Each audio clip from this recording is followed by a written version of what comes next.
All right, guys, let us move to Athens.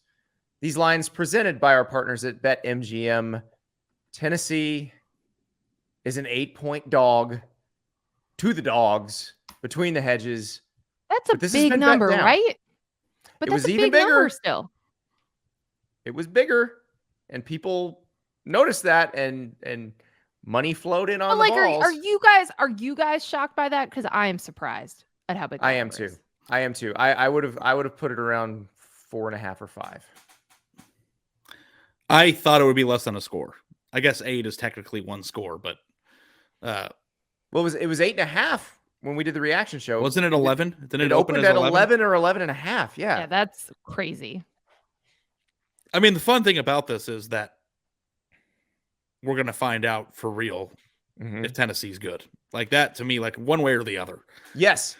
And what we might find out, and this is as I watched them, I was in Knoxville for that Tennessee-Kentucky game, and I mentioned this on the show the other night, and I know this is premature, and I realize if I say this, there are going to be some people, you can't say that. You can't make that comparison. But what I saw, no, he's going to do it. He's going to do it. Reminded me of the 2019 LSU offense where there are just no answers. Now, if Georgia has the answers, then this is not like the 2019 LSU offense. But if they do to Georgia what LSU did to Georgia in 2019, then yeah, it's very similar. Well, this is the defense that would have to have an answer, right? Like, I mean, I know. Our colleague David Ubben had a really great piece breaking down coaches who have faced both of these teams, looking at their strengths and weaknesses. Highly recommend you reading it on The Athletic. And they made the point, again, Georgia lost a lot of NFL talent off of last year's defense, but it's still a really, really good defense. And we've all been waiting and circling this game. Even with that, like we knew that the defense was going to take some time. Younger guys were going to step into different roles, but there was a ton of talent on the roster. But still, this is the question, right? Of if anyone can slow down the offense. This is the question of, okay, how do you handle an offense that is just, incredibly terrorizing, stretches the field vertically, moves really quickly, snaps the ball really quickly? Can anyone actually slow it? Or are we talking about having to win a game, even against a great defense, where you're going to give up 30 minimum and trying to keep pace and to try to keep score as your offense, put the pressure on your offense? Like that's where we decide that, right? Is if there is a defense that should be able to or can slow down this type of offense, it theoretically would have to be this game, right? Like this is the team. Alabama's defense was not that defense. No, it was not. And they made Alabama DBs look like they were standing still, and Alabama's DBs were all going to play in the NFL. So that's the part that should scare you. But Georgia does have some absolute freaks. Jalen Carter, probably the best interior defensive lineman in America. Malachi Starks, he's only a freshman, but he's a complete freak. So maybe Georgia has the athletes. But here's the thing I will point out. Tennessee's going to have to score a bunch. Because I am telling you right now, Georgia's offense is diverse enough to beat you kind of any way they want to. So, I mean, was part of the reason why 2019 LSU had no answers is because they had Jay Jettas and Jamar Chase on that team and Joe Burrow. Like, I mean, sometimes I wonder if you're unstoppable because your team is just too good and it doesn't matter what your scheme is. Well, Tennessee has Cedric Tillman, who will probably not be on a pitch count like he was against Kentucky last week. Jalen Hyatt, who has more touchdowns than Iowa's team does this season. You have more touchdowns than Iowa's team does. That's not true. Iowa has 13 touchdowns. Some of them are defensive. But this one, we believe in Tennessee's scheme, right? Like we like what we're seeing. I mean, this does feel like I see what you're saying, Ari, for sure.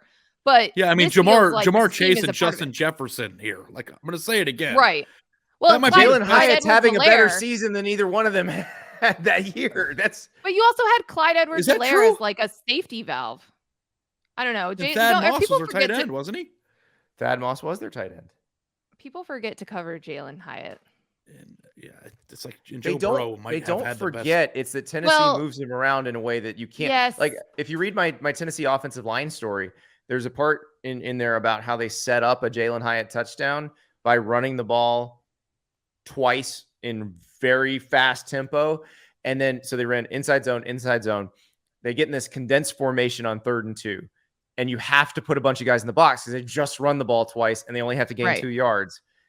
And so they run outside zone to the left, run Jalen Hyatt behind the line of scrimmage to the right, and just dump it off to him. There's one, poor Chris Braswell from Alabama is like, you can see that he figures out the whole defense has been fooled. And he's like, crap. And he just pauses. And he's like, nope, can't stop this. No, and that's a total credit to what Tennessee is doing. And yeah, again, it's not like people are forgetting to cover him. It's they're doing really cool things in scheme. I'm not gonna say that this offense is as good as LSU's 2019 offense. I think that conversation and the debates and the parallels and comparisons to that team can wait until if Tennessee wins a national championship. We can have those conversations because they still need to go through some of these great teams, just like LSU went through great teams to get to that point. I think we could get into that conversation if they're in the SEC championship game. Okay. So what are you going to take though? Are you going to take go ahead. Jalen Hyatt having about a pretty similar season to Jamar Chase in 2019. Now, Brew McCoy is not having a Justin Jefferson level season, but Tillman, maybe we'll see if. I would take Tennessee. I think I'm taking Tennessee. I think they can win the game. I think so too. I am a believer. I'm going to take Tennessee.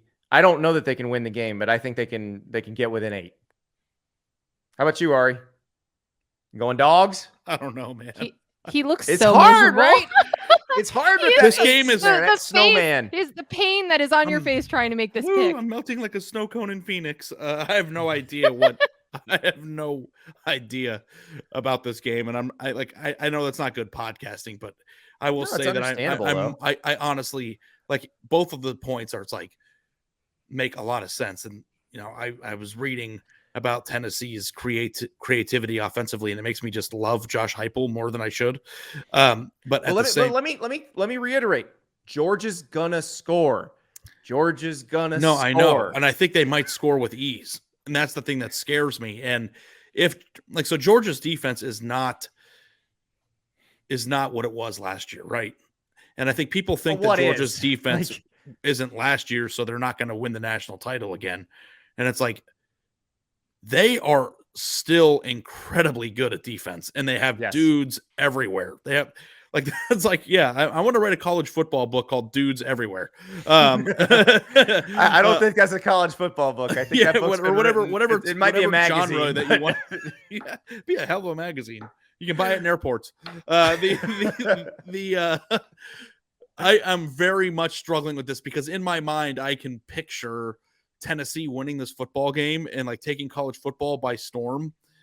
I also could see Georgia just sucking the soul out of these fans and just being like, welcome back to reality. That Arkansas game messed you up last year. Yeah. I don't like betting against Georgia in any facet of the game. At any point, at any number. It sounds like we've got a pick. I think I'm leaning towards Georgia here because I think that Tennessee, the public loves them, and that's your favorite thing I like to bring up, Nicole. I think one of the commenters said that 77% of the public is on Tennessee. The line has clearly already moved 4 points because of the influx of cash coming in. I know, and then you get me nervous by saying that makes you nervous when that happens. No, it doesn't make me nervous. What makes me nervous is Georgia is awesome, and they're playing at home, and Tennessee has kind of been through the ringer a little bit. That's fair. Also, Tennessee's defense may be much improved from the beginning of the year, but I don't know if that's problem solved either.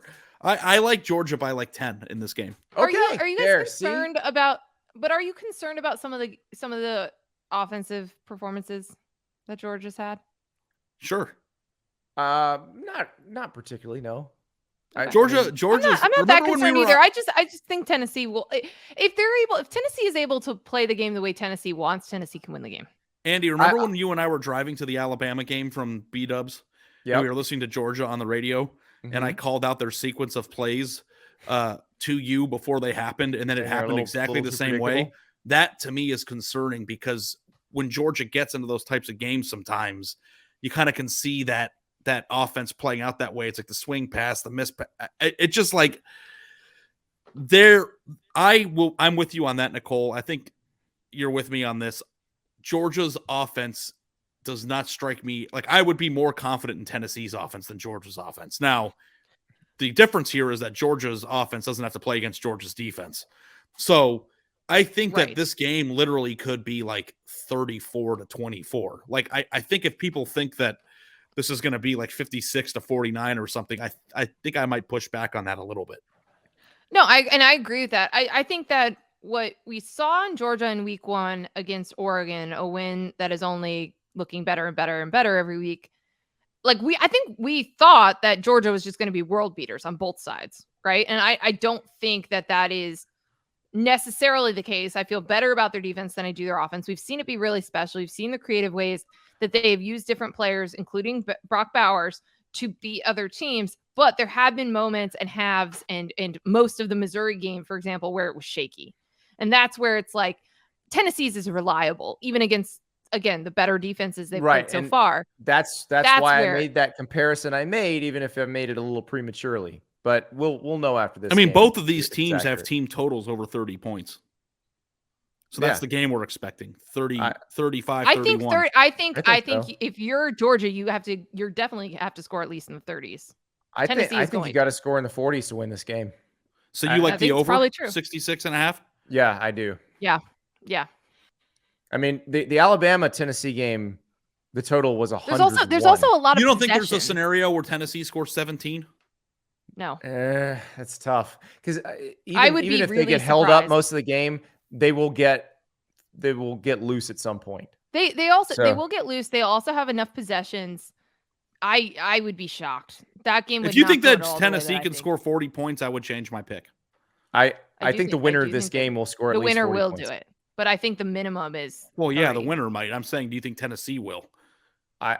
If Tennessee scores 40, they're winning. Tennessee's team total for the game, I think, is 31 points. Over, under. Over. Then that makes me question my pick. They're very hard to stop, Ari. I know. Kentucky's defense isn't bad, and they made Kentucky's defense look stupid. I think this might be the hardest game we've picked this year. And which is funny because we're wrong all the time, so that just means it wasn't easy. But like coming into it, like I just don't have a really good feel for. Congratulations, Bulldogs, on your 34-11 victory.